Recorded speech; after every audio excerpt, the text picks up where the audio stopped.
Hey folks, this is Tully and welcome to some more game dev. We're coming back with NPC events part 2.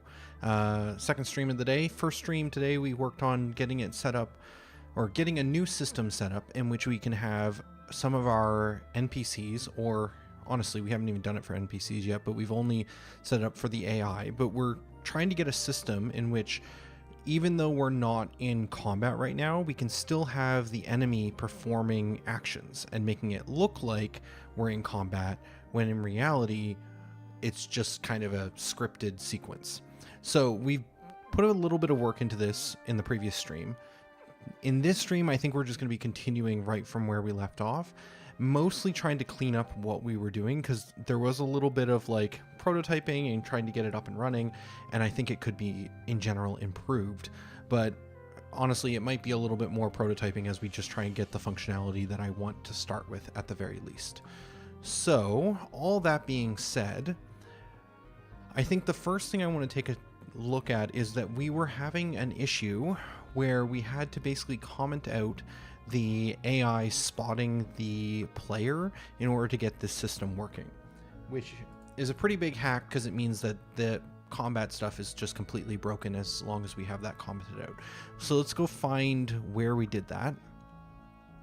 I think that was somewhere in here. Yeah, so we had turned off this change to attack state when the enemy spots the player, or when a foe spots an enemy. Now, in order to make this work though, we had to make the NPC a hero allianced character, and the boar was spotting that and being like, okay, it's time for combat to start, without us commenting out that spot function. So I think we can't have this NPC be a alliance type of foe.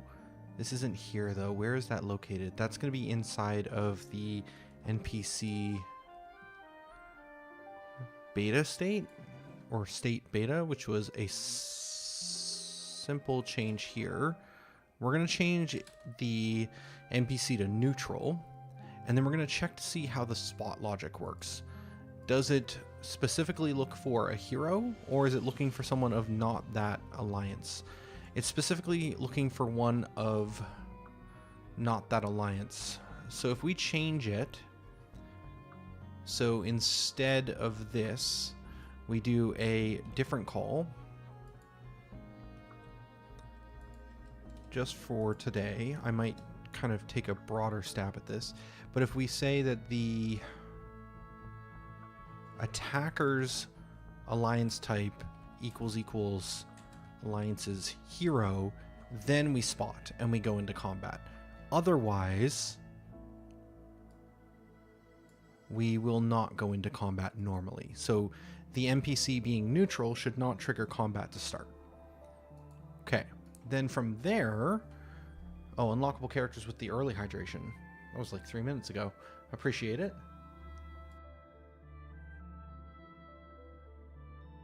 Making sure I have the water at the ready, and I do. I am prepared today. Okay, so I need to also modify the AI playful attack that we set up, which is an attack that isn't actually doing any damage, but is just for show. And in here, we also ran into a problem, I believe somewhere here. This had an enemy only ability effect, which meant this ability would only perform if it was targeting an enemy. Do we have one that just says this is fine? This one just makes sure the target has health, aka it exists. What is this one? This is making sure that a cutscene can trigger. That's not what we're looking for. We just want one that's just says it's fine, that just basically returns true.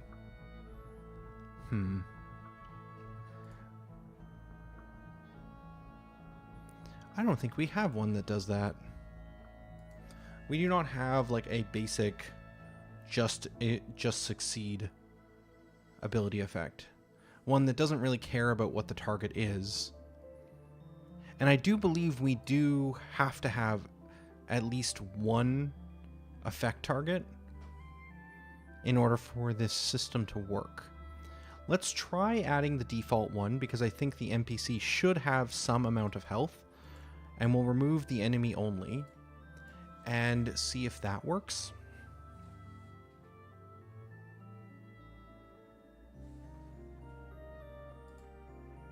Okay. That looks good. The enemy is still attacking.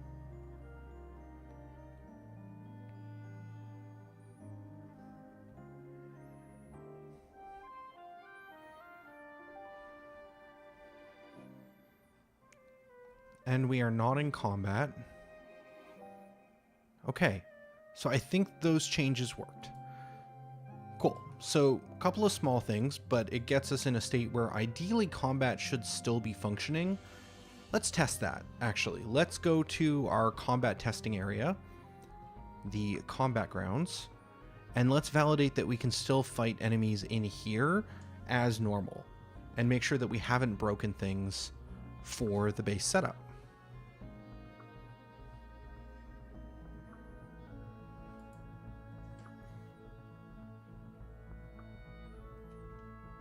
Gonna hit the slime. It looks like combat has started, so the enemy's still able to spot us. I'm gonna just wait a turn and make sure the enemy can still hit us, and it can. That's all looking good. We can still stagger the enemy, defeat the enemy, spawn a new one, and initiate another round of combat. Okay, that all seems to be working. Actually, one thing.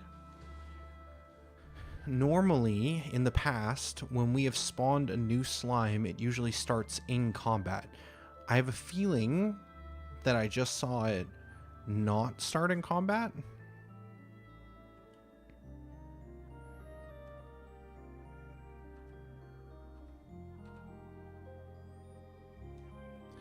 That's another bug too. Okay. Yeah, so when we're spawning them, they are not spotting us on load. So it looks like we did break the spot.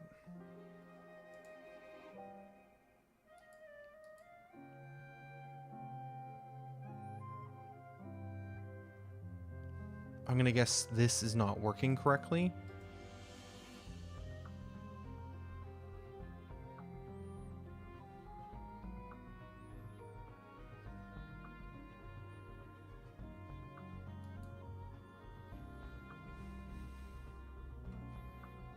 Interesting.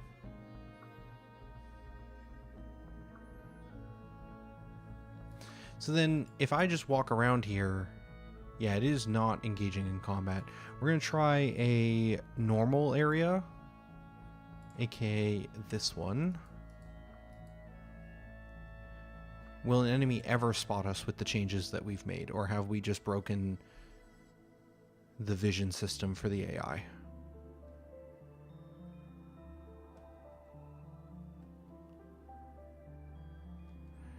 We have broken the vision system. Okay, so the enemy is no longer able to see us. So something about this call doesn't work. The attacker... Oh, in this context, I think attacker might be the wrong piece of information. Get component in parent. Yeah, I think this might be a bad name.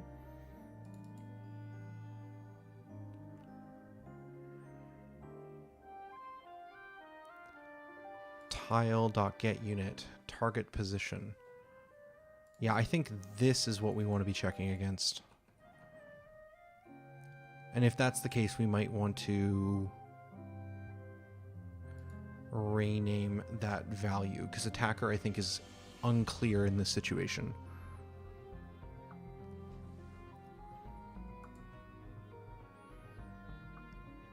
Can we get spotted now? Okay, little cutscene. Yes. Now we go back to the space we're testing with the NPC event system thing that we're building. And we see if this is still working. Or does the boar spot the NPC? The boar does not spot the NPC. Okay, so now that is functional. Next problem.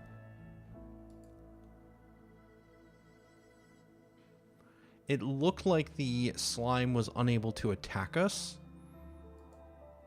I'm going to guess that has to do with the targeting system we worked on. Oh no, this worked fine. Is it just the ranged attack that didn't work? It is. Okay. The ranged attack doesn't function. I'm going to guess that is because the enemy's ranged attack is using a different type of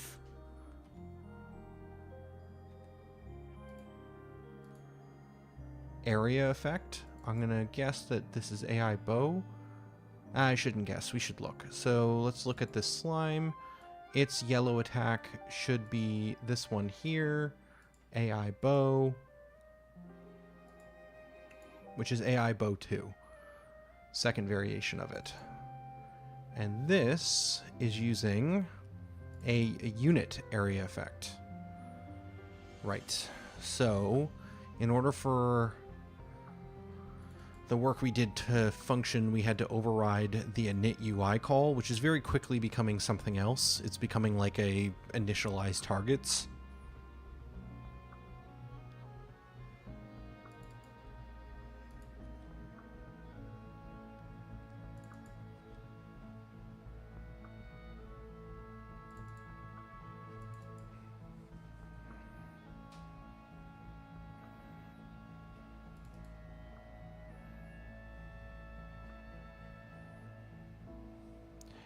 Yeah, it looks like in this context, we want to do this call here to get all units within range. We want to get that as a list of units. Don't really have to store it as a local variable, but we will, just for consistency.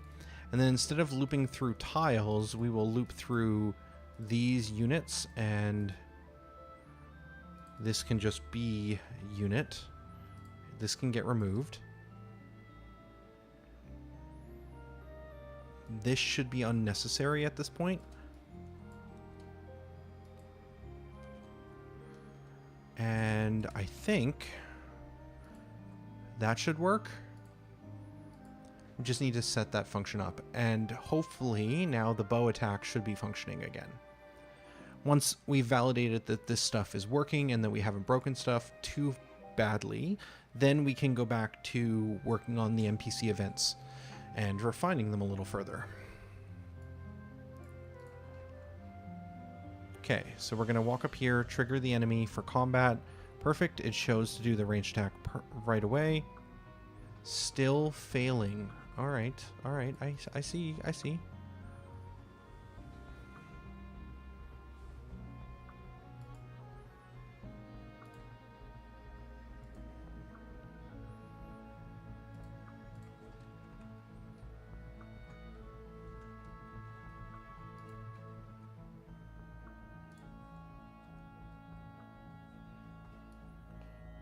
What is happening?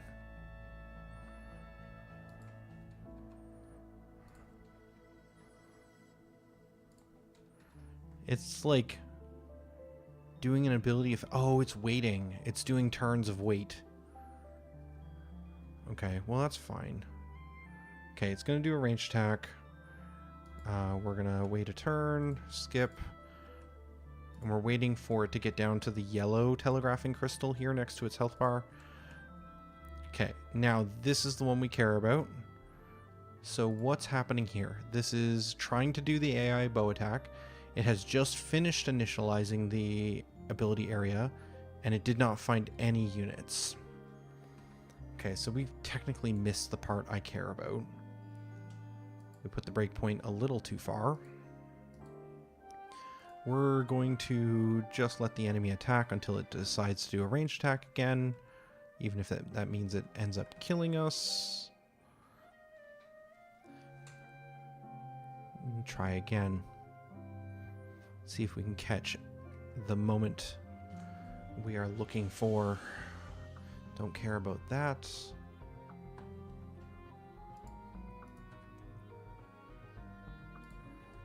Okay, skipping. Green we don't care about. Red we don't care about. I guess I could be parrying in order to prevent the damage. Okay, there we go. So the enemy is going to do the ranged attack. We're going to go back to where we were in the code, put in the breakpoint right here, and then skip forward one turn. This is the new function we set up. It's going to initialize those lists. And then here, it's going to do ability range targets. Ah, in this context, it has no targets?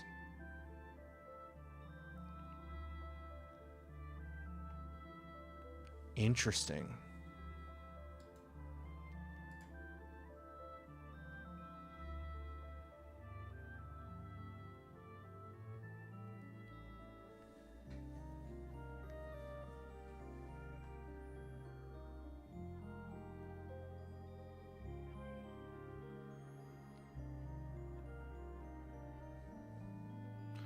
What was the original setup here?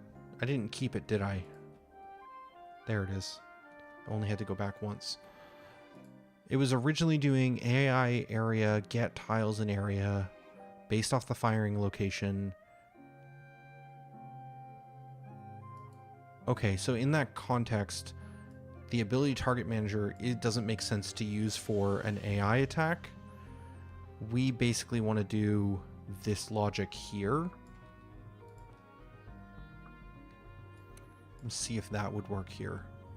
So we won't know the firing attack location. Does that matter? Normally when we call this function... it does matter in this case. In this case, we need to know where we're trying to shoot in order to get the correct tile. Okay. So this is going to be a little bit larger of a refactor than I had hoped.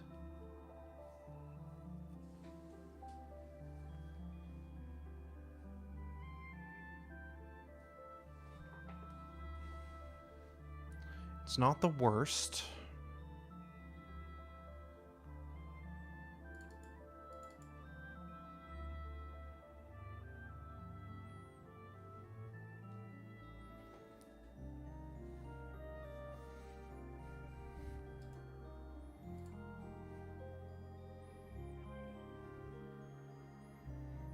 I think what we want to do is we want to set up a new function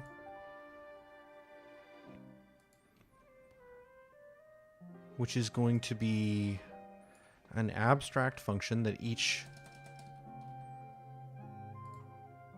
Well, no, maybe actually we can do virtual because we might be able to have it do something similar for most situations. So we're going to virtual function, which has no return value, and we're going to populate targets for AI. And it's going to need a board and a position. And the default behavior is going to be whatever this was doing. And we can get rid of this refactor. All of this can go away. Should be able to just undo. And then here, we want to set our ability targets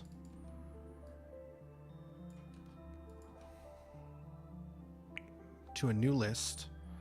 And we want to populate that new list of ability targets with the get tiles in area based off of the position that's being given.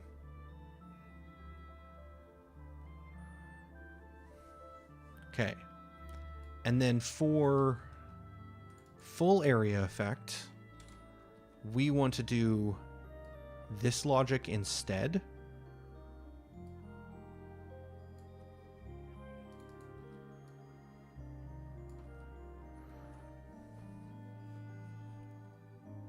And this needs to be an override because we're overriding the virtual function in the parent. And then for the effect-driven ability effect, we want to do a init UI call because that is going to do the proper setup for us. And we actually don't care about the board or position for this ability effect. Okay, so now rather than trying to repurpose the init UI call, we can simply call populate target for AI. And we will need to do, I guess we'll keep this information. We will want to do these parameters as what we're passing in. Populate targets for AI. And now each of our different ability areas can determine what populating the targets for the AI means.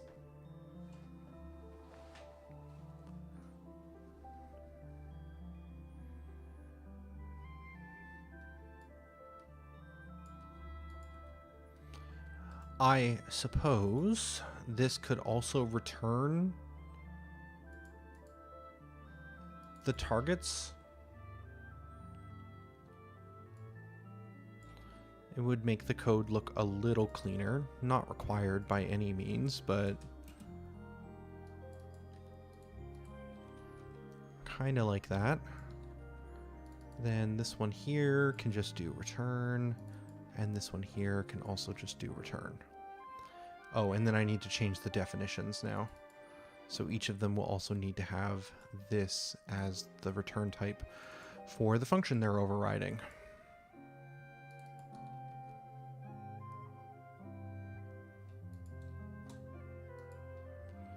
All right, what did I mess up? What kind of errors do we see?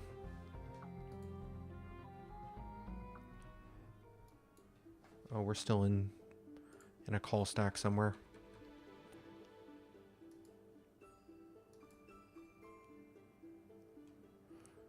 Reloading the domain. It's compiling. Okay, I see no problems. Let's see if it works though. No errors at compile time does not mean that there are not runtime issues.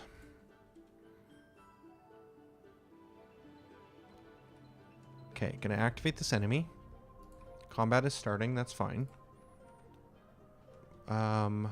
Let's just stop the debugger for now. I don't think we have anything specific we're looking for. Oh, interesting. I failed to set up the initial call in this one.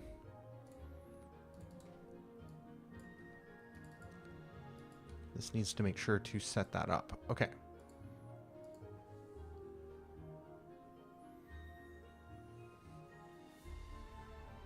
Now, once this is working, and we actually go back to the NPC event logic, what is our next steps? What are we trying to do? We're trying to have it so that the enemy will attack the NPC, but I think we want to look at making it so that there's a cadence to it, so it's not every step we take, but after every so many steps. Okay, so AI performs an attack. There are no errors. Good. Let's zoom in this way rather than pulling the windows to be really small and then we can't see what's happening. That works. Good. We die. Fair enough. I mostly want to make sure the ranged attack is now functioning. Okay, perfect. Ranged attack triggered. Okay, the AI can now do a ranged attack against us again. We're going to make sure that it works more than once. And it does. We'll see the green work. See the green work. Green again. Parry it. Enemy stunned. We're going to try spawning another one.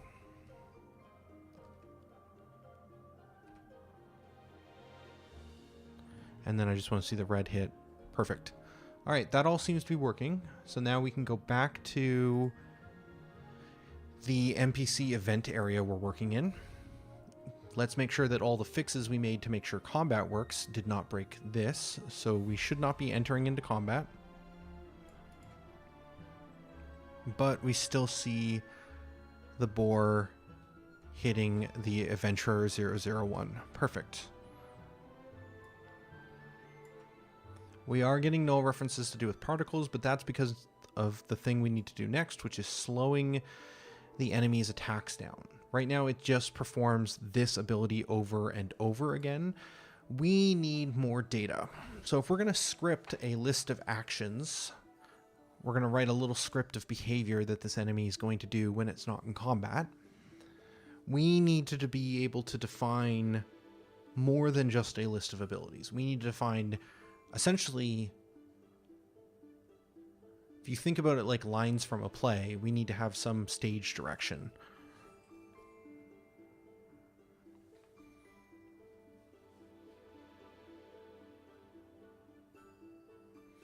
I don't fully know how I want to set this up, but I definitely know I'm going to need a data class. So let's start there. So we're going to make an internal class, which is going to be script data.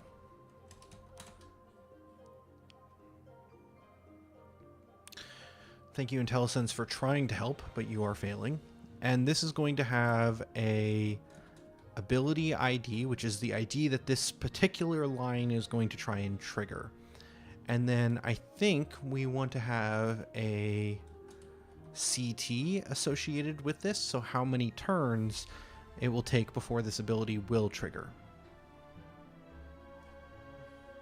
That's probably the most basic version that we could get. We will need this to be serializable in order for it to show up inside of Unity. So we'll tag that class with that parameter? Attribute? Serializable attribute. Sure. We'll tag it with that attribute. And then we have a list of those. And now this, instead of being ability IDs, can be renamed to script datas.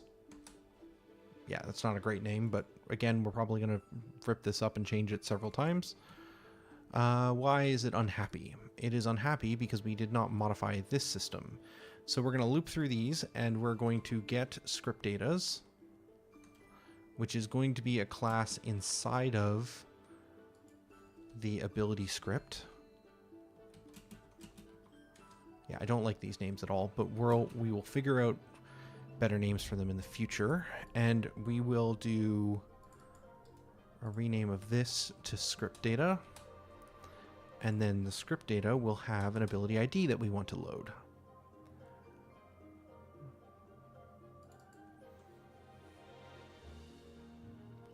Now, does the ability have a field for CT? It does. So we can override whatever the default value was to be whatever the script data was. If I can figure out how to put my fingers on the right spot on the keyboard and not autocomplete the wrong thing. Okay, cool. So now the ability will have a CT of the script data. This means we need to update the faux theatrical state to not execute the plan every single turn based off the loaded ability, but instead count down until that thing activates. We do this normally inside of the attack state by minusing the self stats CT value by minus equal 1. And then if it is greater than 0, we tell the AI to wait as the next plan of attack. Otherwise, we use the telegraphed attack. Can we steal this concept? And as we steal this concept, we should be thinking about whether or not we are effectively just rebuilding the attack state inside of the theatrical state. It's possible that these are going to end up being very similar, but I don't think they're going to be identical. So it's possible, again, I say possible a lot here, but we're not going to know, or I'm not going to know until I build more of it and I think about it some more. But I could see a world in which maybe either these are the same state and they just receive their information on how they pick their next ability from somewhere else, or they are very similar states that have a base class that shares most of the, or has most of the shared functionality in it, and then only the stuff that's unique, like choosing the next attack, is inside of each of these. But let's keep building it out and see how similar it ends up being.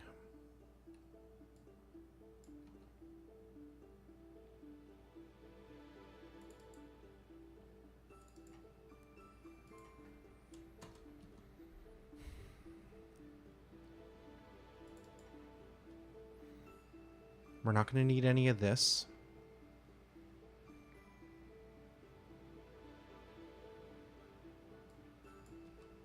I do think we need this concept. We don't currently do this. And we'll probably want to take the decide next attack function. Put that in here. But it's going to get replaced with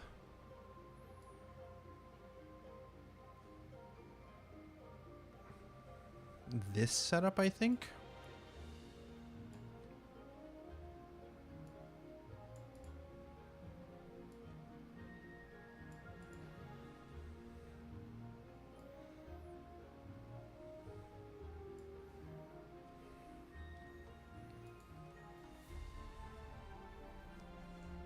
So this becomes the telegraphed plan of attack.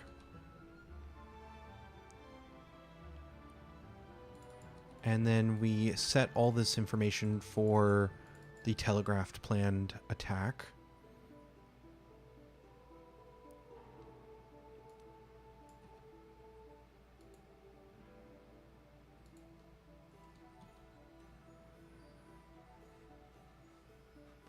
This all goes away. And I don't think we need to do anything here.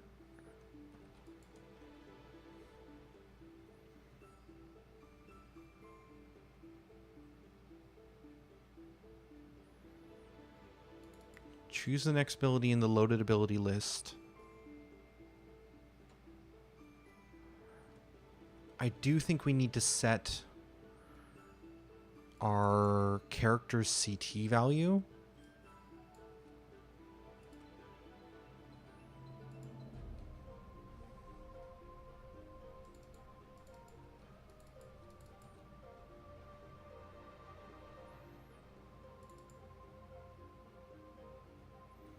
None of these stunned functions matter at this point. They may need to be integrated later. We're not triggering AI aggression because we're not actually going to be entering into combat, which is what this is essentially doing. We don't need to worry about alert and stun states.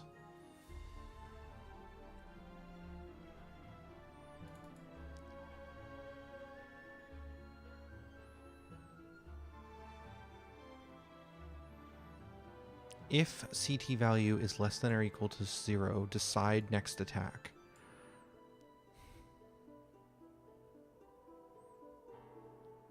On new turn.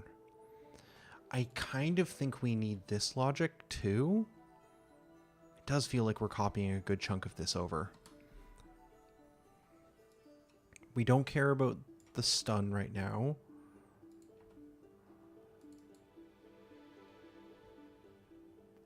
But on the start of a new turn, if my CT value is less than or equal to 0, then I decide a new attack. I think deciding a new attack, yeah, we'll just do all of this, which is fine.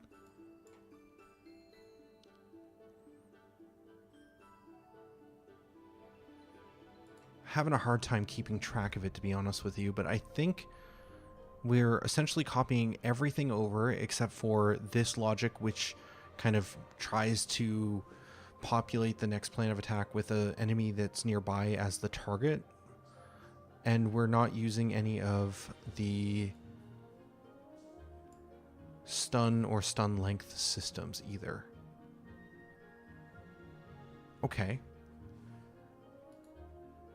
But otherwise we've copied almost everything else, and we're just kind of building a slightly different decide next attack, which is only really looking at what our next loaded ability should be. Okay. So if we come in here, look at our scripted data, we're going to need to go find the ID for the attack.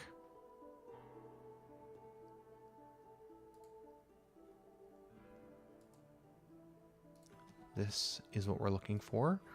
So that will be the ability ID. And let's give it a CT of 5. So it takes 5 turns before it'll try and perform the action again. Does that just work? That's the question.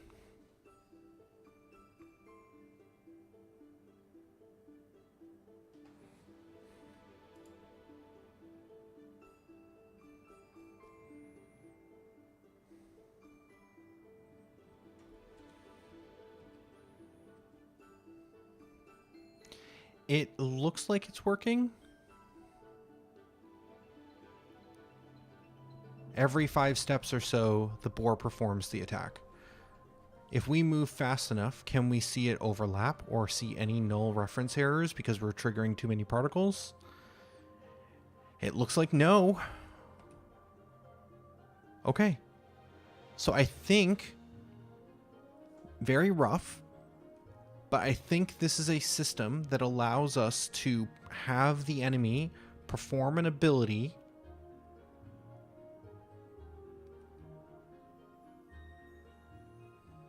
every so many turns outside of combat.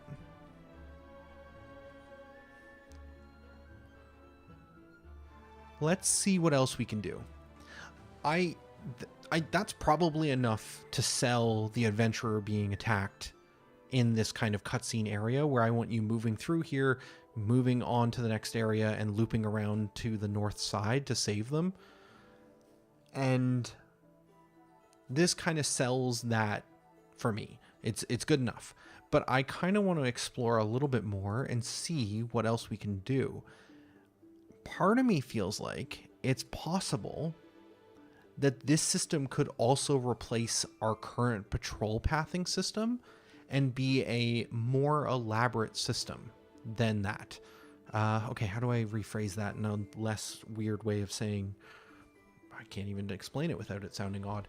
Okay, so right now we currently give a series of tiles that the AI wants to patrol to. And this enemy is a bad example because it's basically patrolling to its tile twice. So it's just not moving. But for most other enemies, if we go look at, say, one of these, it's patrolling between tile 4-8, so this one here, then to 6-11, which is down over here, then 8-9, which is down to here, and then 6-5, and then it kind of just loops. So it's doing a little triangular move, although it doesn't move diagonally. It'll end up picking some it'll end up picking some non-diagonal tiles to go between that kind of triangle of positions, but it'll end up doing that path. I think that we might be able to replace this with our new AI script, and essentially moving to a tile should just be a move ability with a tile location, and it could also still have a CT of how long it will take before it decides to move. And if we add that pathing system into our ability script, then we can have the AI like move to a specific tile. If it's a boar, maybe it could do like a digging animation and then wander off to a different tile. And then maybe it like plays a sniff the air animation and then it wanders off to a different tile. And like those types of things could make the world feel way more alive. So let's see if we can basically integrate the patrol path system into this ability script. So first thing we're going to need to do is we're going to need to add whatever the pathing system does. It looks like it is a list of points, so we will just have a point as the next destination that the AI will try and go to. If we want, we could also update the system so that the point is maybe where they're trying to perform the attack from.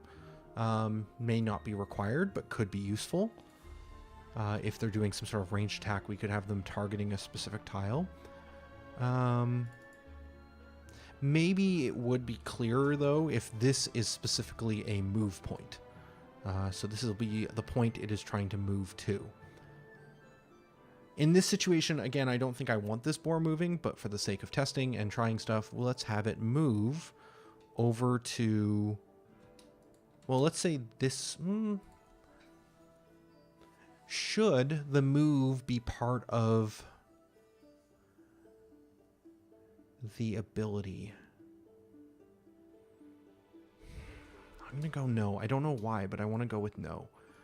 Because I think we want the move effect for that AI, which is going to be this one, to be its own prefab. Now, technically, all AIs have their moves inside of them, but this system doesn't currently allow us to check for an ability it already has.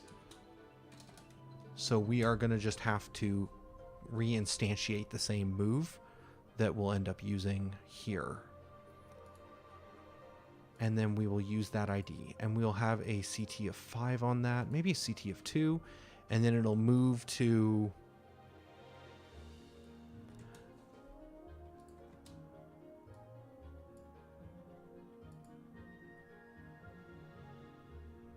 $7.10, and then it'll have like a CT of 1, and then it'll move to 10.10, then it'll loop back and do an attack. So in this situation, we should see the boar attack, see the boar move to this location, move back to where it started, and then attack. Pretty straightforward, but we might be able to have it give a sense that the boar is basically charging the adventurer over and over again. Wouldn't make sense because the adventurer is supposed to be pinned and unable to move, and having the boar run away and run back in doesn't kind of just destroys that narrative, but it's fine.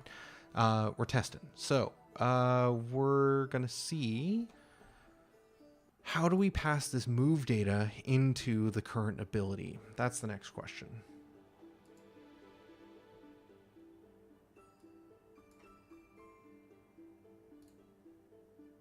I think this does become a target point.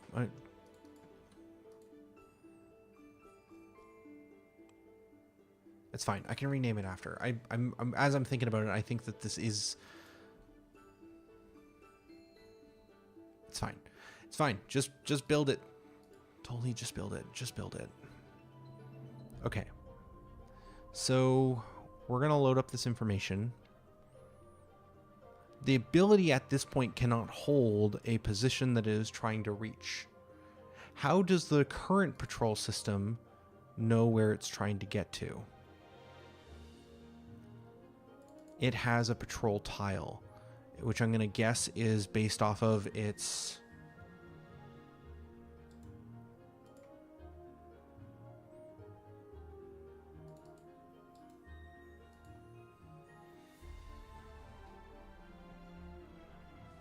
this function to find a path to patrol tile.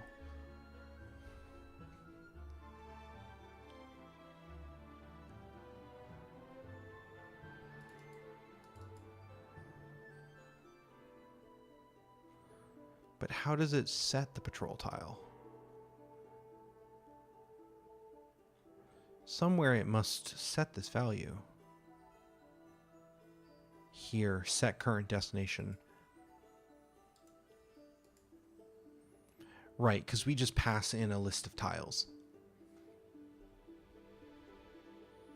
No, that still doesn't make sense, because this is definitely a list of indices. So at some point this converts this to tiles. Oh, here. When we ask it for the path at the very beginning, it converts it.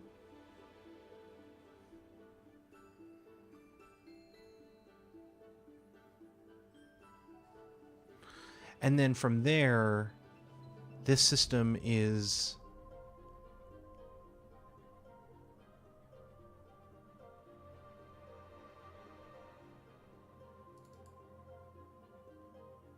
finding a path and then looping to find its position.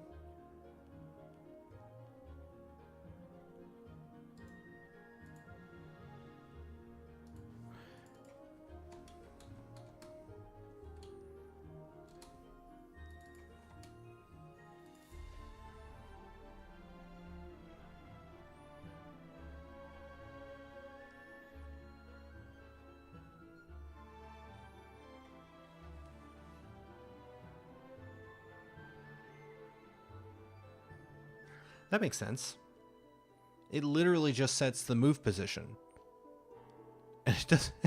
This is so ridiculous. But yeah, I get why it does it. But it basically, it converts it into a tile, does a bunch of work to find a path, and then tries to find the first tile it can along that path.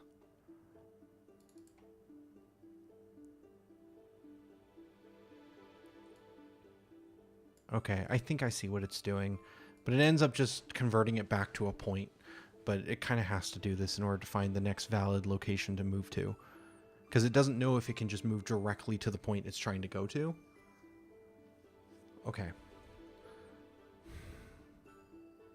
Putting that all aside, I think all we have to do to make the enemy move is set the move location. And that's because the AI director just creates that as a target tile and then does, again, a bit of looping to figure out how to reach that tile, and then creates a series of movability sequence steps where it's trying to move in the direction of the next tile each time. Okay. Rather straightforward. So if we just set this value to be something other than its current position, the AI should just go there. And in reality, it doesn't even need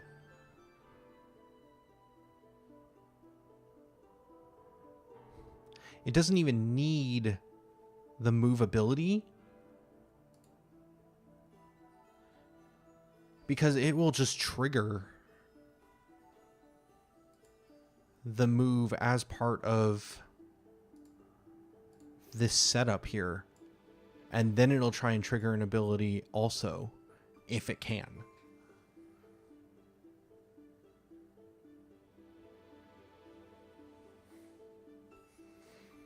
Okay. So then that means we're stealing some logic from the patrol state. Specifically, these two functions need to get taken and put into here.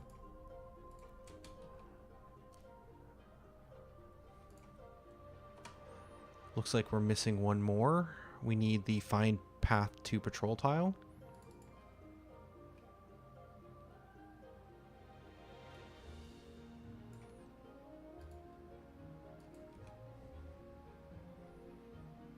Which is now revealing that we're missing a couple of variables that we need, specifically found.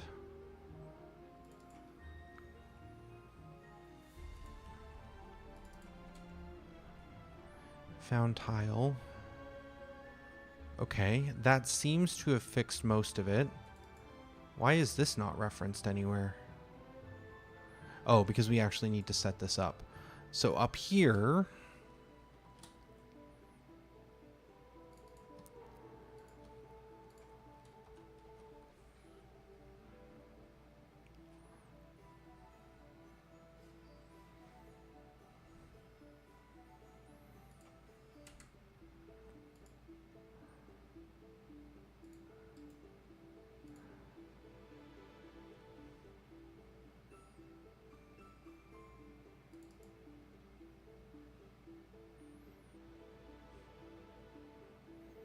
Yeah, it looks like, honestly, most of this should just work. We're just taking all the logic out of the patrol state and putting it into this theatrical state.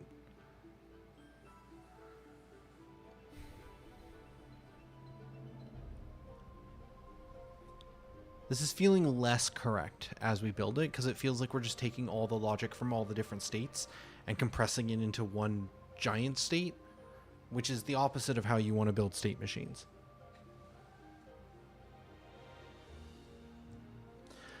Let's see where it goes. And it's possible I want to like somehow think about this and break it back out into its pieces. Like maybe it's fine for the data for where to path to be part of the ability script, because we do want it embedded in this particular list. But maybe when we want to move somewhere, it should be entering into the patrol state.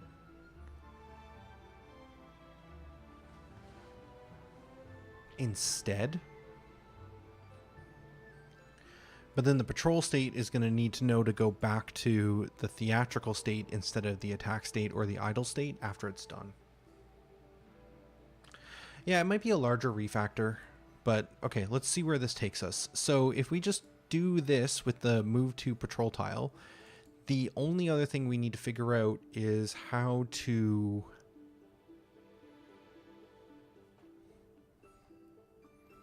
indicate whether or not this is a move or not a move. Let's clear these.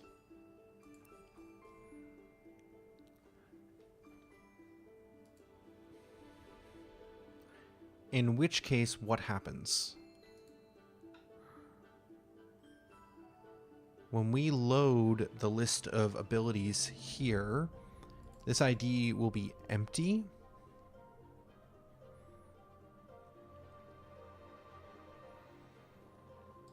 Okay, this is no longer a list of loaded tiles. This becomes, or sorry, loaded tiles, loaded abilities. This becomes a list of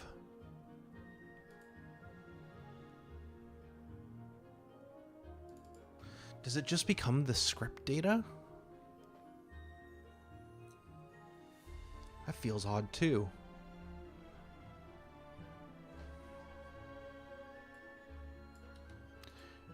Let's say we have another internal class for script data here, but instead of this one taking a string, it takes an actual ability object. It shouldn't need the CT, and it will need a move point. Okay. So then in here, this will now be this class's version of script data. I don't advise this setup, having two identical classes in this way, but we're going to see how it shakes out. Instead of doing a add ability, this will now be add new script data. And we're going to do an inline constructor.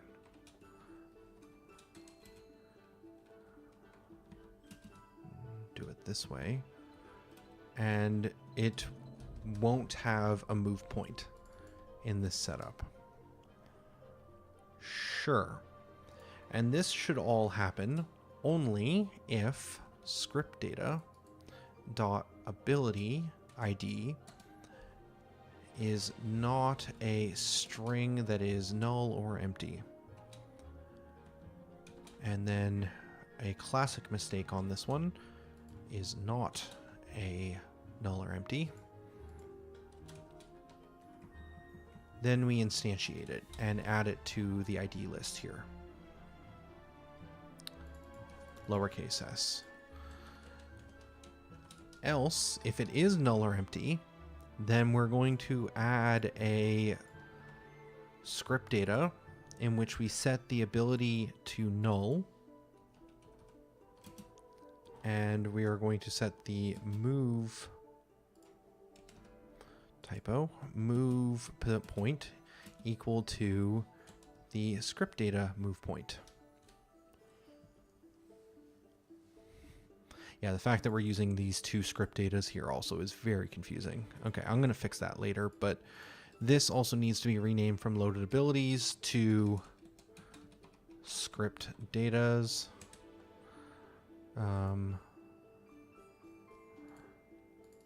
And then from here,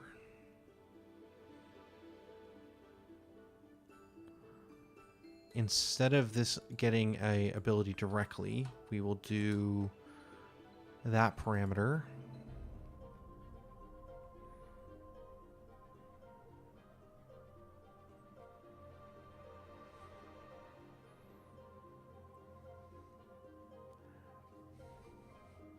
What happens if this is null? It does happen sometimes. We definitely set it to null.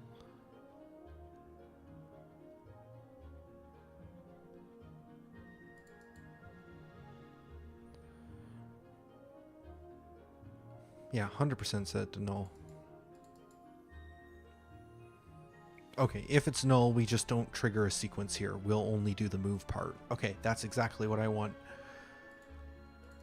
So next ability can be null in this situation. And then if next ability is equal to null, then we also want to try and set up a move to patrol point.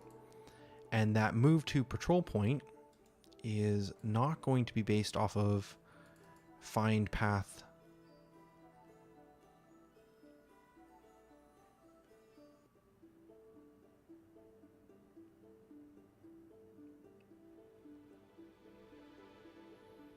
Yeah, this isn't how this needs to be set up. Where was this getting set again?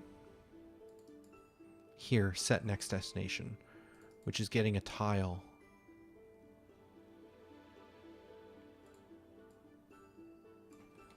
Okay. So then all we need to do is set this value here based off of whatever the next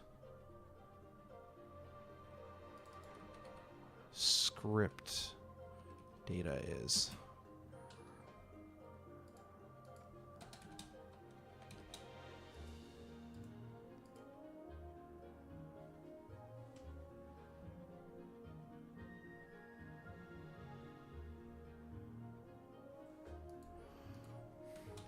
It wasn't giving me the IntelliSense I wanted.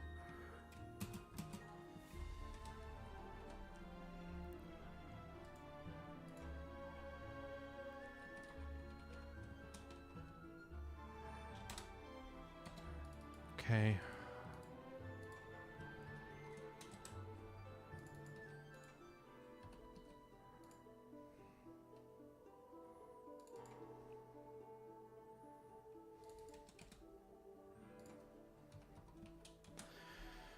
And now down here, we can make this equal to the movement point. And we need to figure out this call.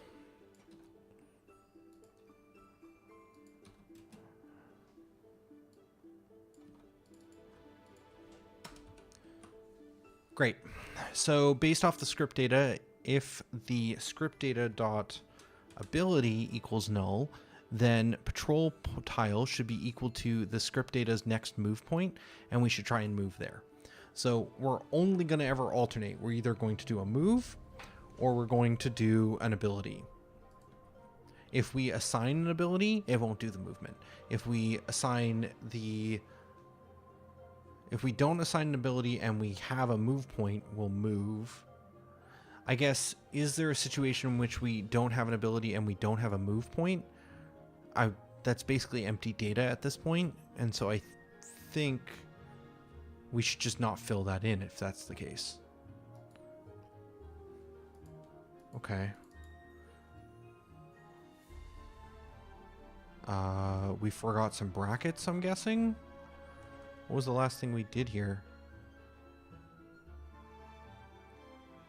No? What do you... Okay. What did I miss? This all seems fine. Ambiguity between Unity random and system random. Did it auto include something at the top as I was typing?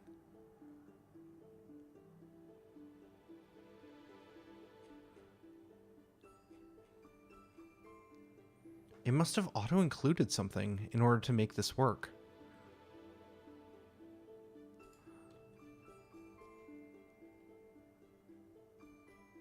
And that's why it's complaining about the undo, I think. Weird. Okay, so was it that it added system to this? No, because we had serializable. Oh, no, I bet you that is it. I bet you it auto-added system because I added a class that needs to be serializable. But honestly, this one doesn't need to be. Only the ability script version needed it. Yeah, so it added that system without me asking it to. That's kind of frustrating. Still getting used to Visual Studio 2022. We used 2019 for the longest time. And I feel like some of the auto-complete stuff is neat, but also in these types of situations, annoying, because it's like, why is this broken? I did not touch that. Okay.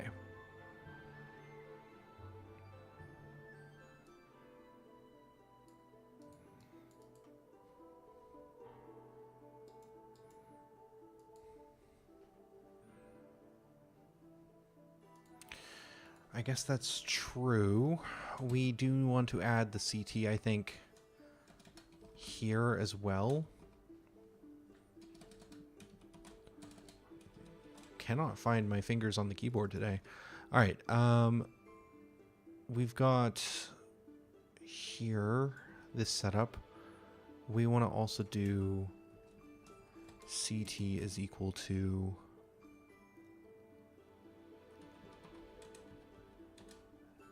CT value, and we're going to do the same thing inline here. And then instead of using the abilities CT data at this point, we can just use the scriptable data CT, which should be the same. Cool. Don't have to worry about a null check now in that spot. And we also potentially want to have turns it takes between the movements. So we want to definitely have that CT data be useful and usable for pure move actions. All right. What breaks next?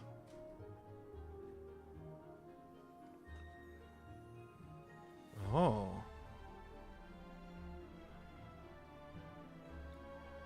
We have been dropping frames.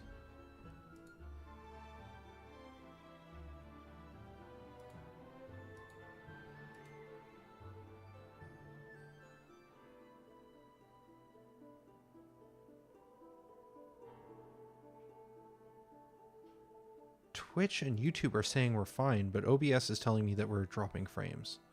Weird.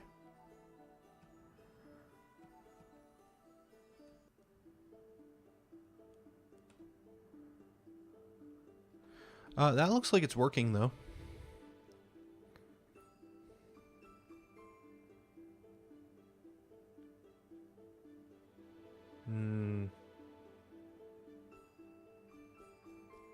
It does look like we're dropping frames. Oh no, now it's back to normal. Okay, I don't know what was going on there.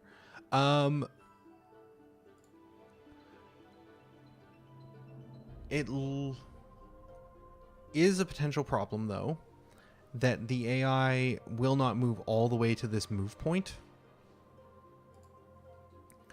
I think that is because the theatrical state moves on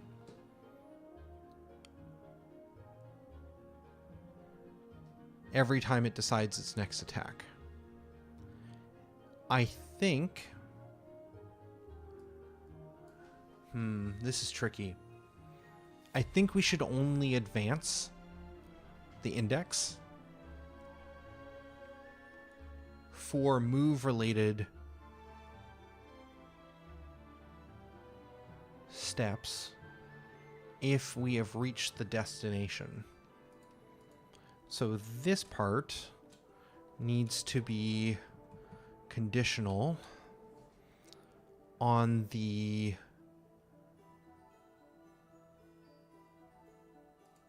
foe having reached the destination.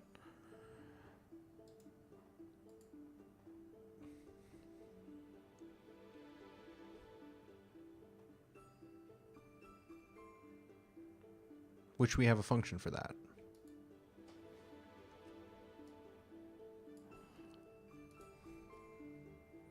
Still feeling a little bit like this could be broken out into just using the patrol state. Because the patrol state is doing everything that I want. I'm just like copying all of its functionality into this theatrical state.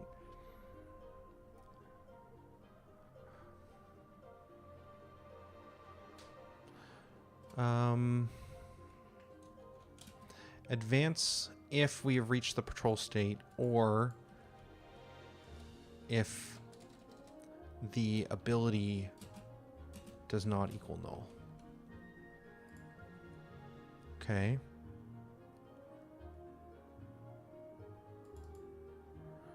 And we set the patrol state here.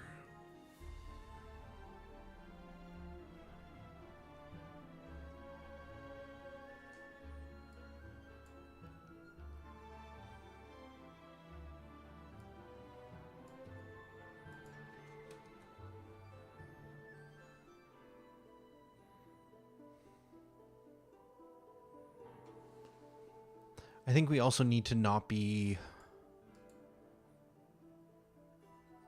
No, this part shouldn't matter.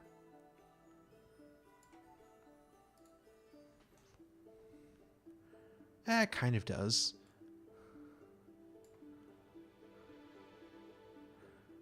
It feels like we shouldn't be setting the patrol tile every time.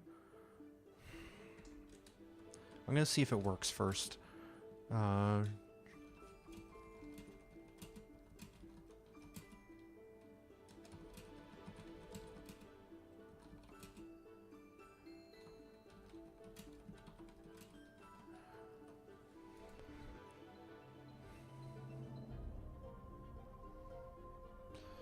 All right. Does it move to 710, which is about midway through the other side of the river, before returning?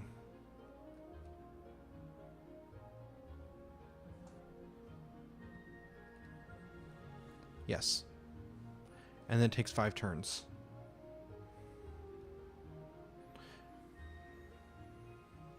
Oh, and that's interesting. Each time it takes an action, it's taking the 2 CT. So if we change this to 1 CT,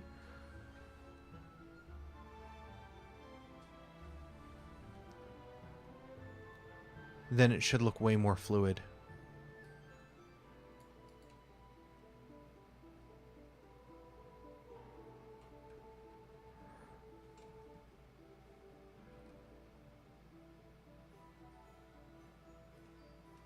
Oh, it does not perform the attack now.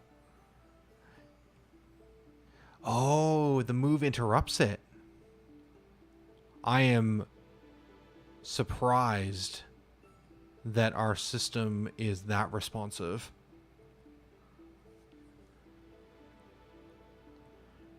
That's crazy. So yeah, if I move while the enemy would attack, it triggers the next action to move on. And the enemy then starts moving, which breaks the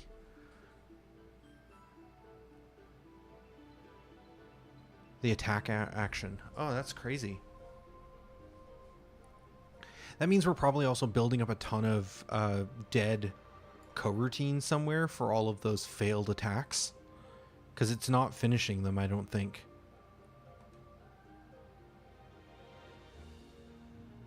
Okay, so we need some sort of system that like makes sure that the current theatrical ability finishes before moving on to the next. But I don't want that system to require the game to pause or be frozen.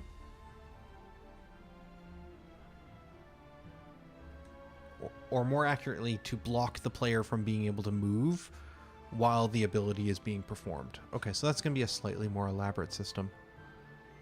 It's not going to be part of the combat state machine, pausing in between turns, but the theatrical state will need to have some sort of logic to say, I'm still performing my last action, which means the state machine is going to need to have some sort of logic about when abilities are finished. Oh, that's going to be tricky.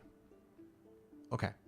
Regardless, it looks like we are dropping frames again, and I am feeling like I'm not super happy with the quality of the code I'm creating. And I feel like this actually is mostly doing what I want, besides it being interrupted on the attack. We've kind of moved the patrol system into our theatrical scripting data, and we can kind of have the enemy perform the move stuff as part of its kind of like behavior. Oh, we ran out of time, so the run ended. I think that's working. I'm pretty happy with that. I think we got a good amount done today. I think I'm going to end it a bit early, and we're going to call it. I'm going to give some thought on some of the refactors we've done, because I think that we could do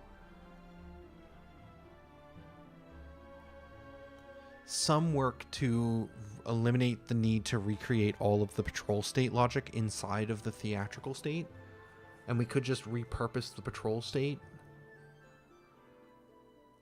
Yeah, because the things we need to do. So, to-do list for myself.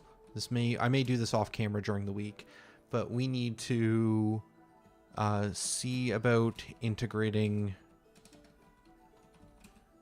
patrol state into this logic rather than copying all its code into this state. I also want to see about creating a system to wait on current action, not turn-based,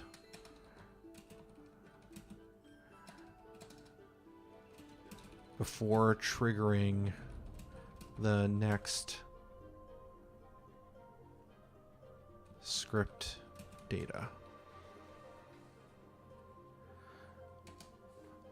Cool.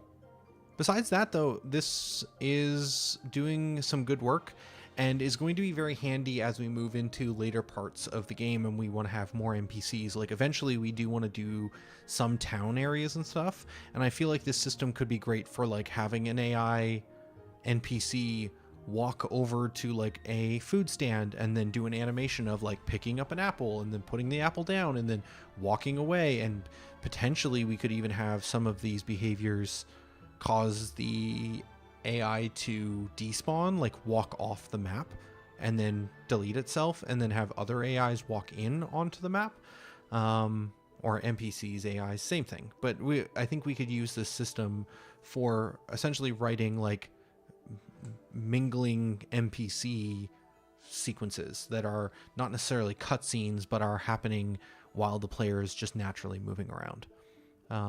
It can't do that right now, but I think this is the basis of that type of system. Cool. Yeah, we're gonna call it here. A little bit early today, but I'm feeling exhausted, and I feel like the code quality is failing, and I think I can do better if I take a rest. So a little bit shorter second stream today, but we'll be back next Sunday from 2 to 4, and then from 6 to 8 PST, unless again I get tired early. But good progress. Thanks, folks, for hanging out. Lots of new faces today. Lots of people stopping in. I see some familiar faces, or names, I should say. But regardless, this has been great. For now, though, this is going to be Tolhi signing out. Later, folks.